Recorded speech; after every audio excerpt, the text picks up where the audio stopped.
All right, next slide. Okay, deforestation is a huge problem. Due to deforestation, around 7 billion trees are cut down every year. This problem affects many aspects of society and is very detrimental. In order to minimize the detrimental impacts of deforestation, we need to put forward solutions. The solutions proposed will help decrease deforestation and make the world a better place. All right, next slide. So the first consequence of deforestation is on the environmental aspect of it. There are many environmental consequences of deforestation, but the main ones are threats to biodiversity and increased carbon dioxide concentrations in our Earth's atmosphere. When forests are cleared, the lack of biodiversity can affect more than just the species of animals living there. One example was based on research conducted at the Cary Institute of Ecosystem Studies in Millbrook, New York. As forest habitat in this region was lost, the population of opossum, a strongly buffering species, dwindled as the numbers of white-footed mice, a species responsible for the spread of Lyme disease, increased. As a result, instances of Lyme disease among humans in this area have also increased.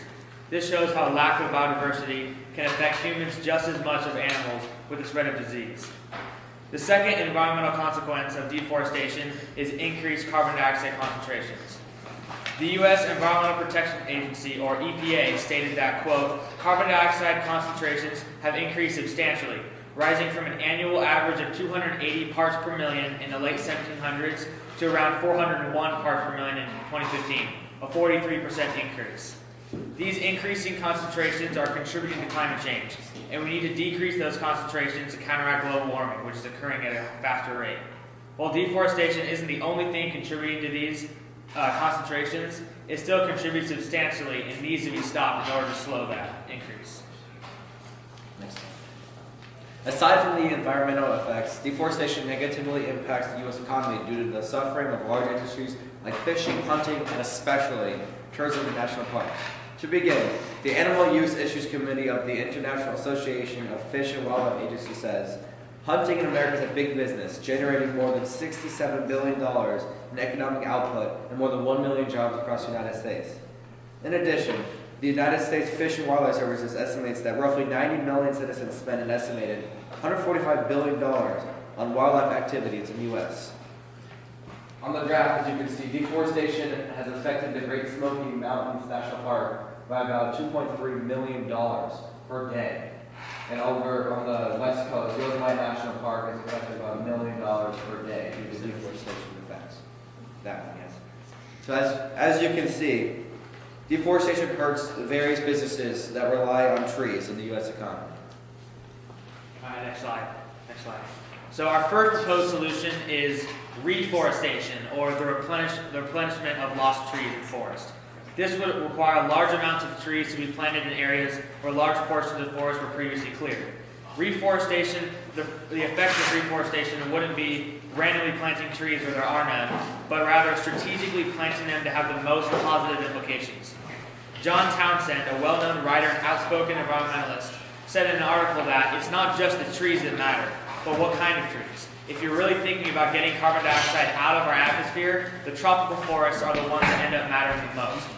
Townsend also said that, quote, simply stopping deforestation could allow existing forests to soak up 37% of our annual carbon emissions.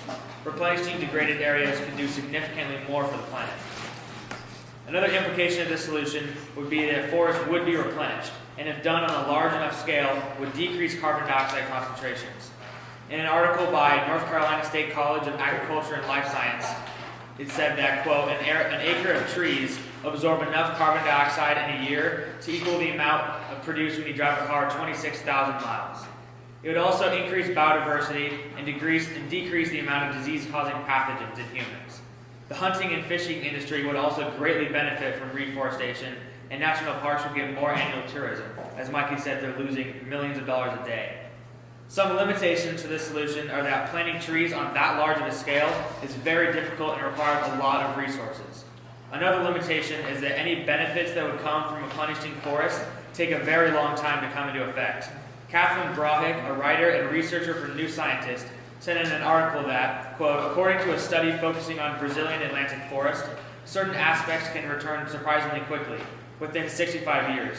But for a landscape to truly regain its native identity, it takes a lot longer, up to 4,000 years.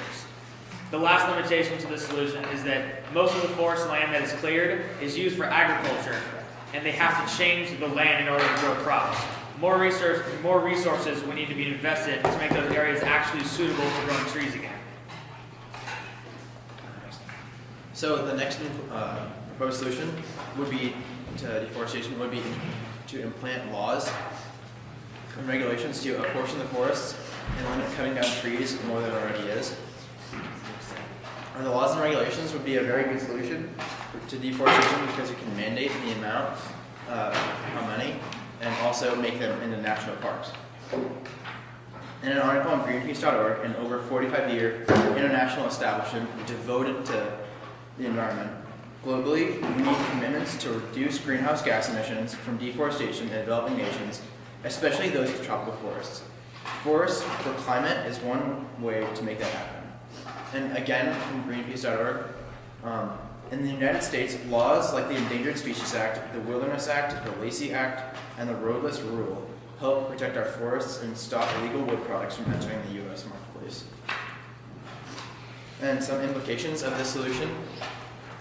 If parts of the forest are completely cut off from commercial use or turned into national parks, biodiversity will stay at its high point and not fall because of loss of habitat. Also, there will not be any change due to carbon not being absorbed by trees. And also, that would be another national park that generates tons of money each year. According to the government's account of the national parks production, in 2016, 331 million park visitors spent an estimated $18.4 billion in local gateway regions while visiting NPS lands across the country. These expenditures support a total of 318.1 thousand jobs, $12 billion in labor income, $19.9 billion in labor value added, and $34.9 billion in economic output in the national economy. Some limitations are that anytime anyone proposes something to be passed by the government, there will always be opposition. And from the Huffington Post, then the vast majority of bills are essentially dead upon arrival. In any given two-year session of Congress, 10,000 or more bills are introduced, but only about 4% of them become law. If only about 4% of the bills actually become laws, you can just imagine how many of them are passed unanimously. Pros are that the solution will have very large and powerful effects, but then some cons would be that it could detract from short-term economic benefits, but in the long run, it is a much better solution for the environment and for the economy. In conclusion, deforestation is a very harmful process that affects the entire world negatively. By proposing these solutions, we are hoping to diminish the amount of deforestation. Through our research, we have found that the best solution is rules and regulations. The most effective way to stop deforestation is by implementing strict rules and restrictions which will de-incentivize deforestation, and we won't even have to go through the process of reforestation. These solutions are all essential to promote a better world with less deforestation.